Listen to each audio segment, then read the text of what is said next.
선생님은 왜 큰 소리로 말씀하실까?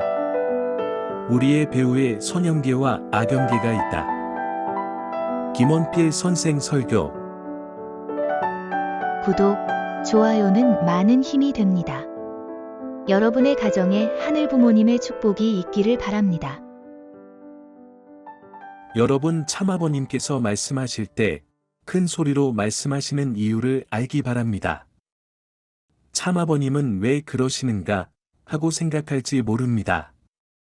말씀을 모르고 진리를 모르고 죽어가는 사람들에게 진리를 가르치려고 살아나는 기쁜 모습을 본 적이 있을 것입니다.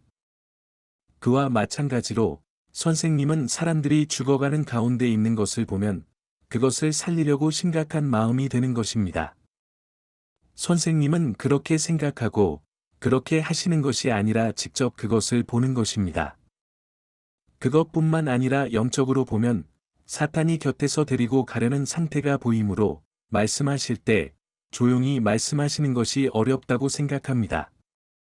그리고 선생님이 한번 말씀하시면 대단히 자세하게 말씀하시고 시간에 관계없이 말씀하십니다.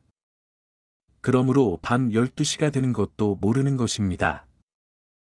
사탄이 옆에 있어서 데려가려는 상태가 보이기 때문에 이야기를 할 때 조용히 말하기는 어려웠을 것 같습니다. 그 사람들 가운데는 가정을 지켜야 하는 사람도 있습니다. 혹은 직장도 있어서 회사에 시간 맞춰 나가야 하는 사람도 있습니다. 학교에 가야 할 사람도 있습니다. 그러나 말씀은 대단히 은혜로워 아침까지 회사나 학교에 갈 시간도 잊어버리고 말씀을 듣게 되는 것입니다. 어떤 때는 참어머님께서 아버님께 아버님, 식구들은 말씀이 너무 길다고 한이 될 수 있으면 짧게 하실 수 없겠습니까?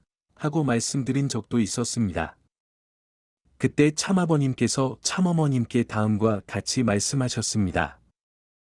짧게 하면 좋다는 것을 나도 잘 알고 있어요.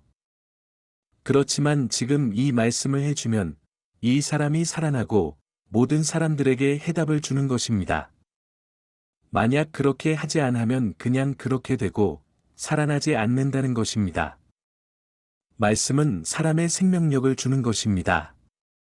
짧게 하면 다른 사람에게는 좋지만 이쪽 사람은 소생하지 않는 것입니다. 그러므로 그 사람의 문제를 해결할 뿐만 아니라 모든 사람들에게 해답을 주기 위해 어쩔 수 없이 길게 말씀하실 수밖에 없다는 것입니다. 이 세상의 강의와는 다르다는 것입니다.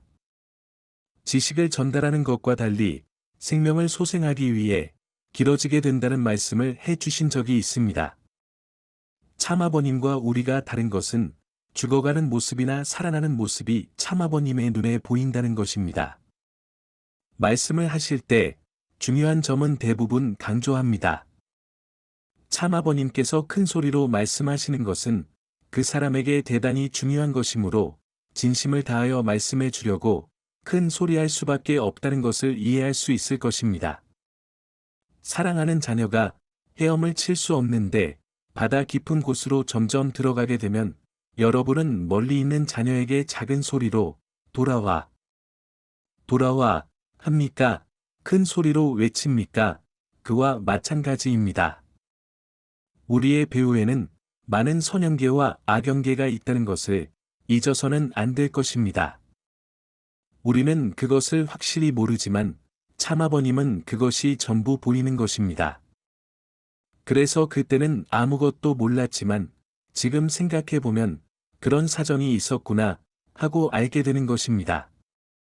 그것은 시간이 가는 줄 모르고 열중해서 말씀을 해주셨다는 것을 이해하게 됩니다. 참아버님은 말씀을 해주실 때 언제나 땀을 흘리고 눈물로 호소해 주셨습니다. 기도할 때 너무나도 우셔서 식구들이 모두 눈물을 흘리는 것을 볼 때 나는 대단히 힘들었습니다. 왜냐하면 그렇게 모두가 눈물을 흘리는데 나는 눈물이 나오지 않았기 때문입니다. 기도할 때는 몰랐지만 기도를 마치면 모두가 눈물을 닦는 것입니다. 나는 눈물이 없으니 그것이 너무나도 부끄러웠던 것입니다. 나만 눈물을 흘리지 않아 그 사람들이 나를 보고 어떻게 생각할까 하고 생각하니 대단히 힘들었습니다. 그 정도로 참아버님과 식구들이 많이 울었습니다.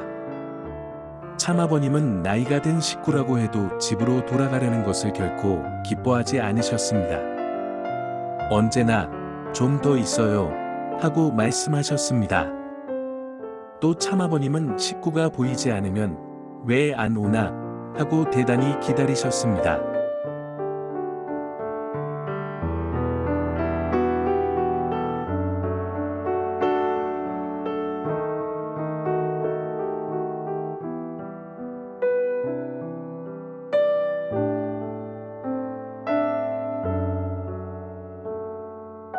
경청해 주셔서 감사합니다.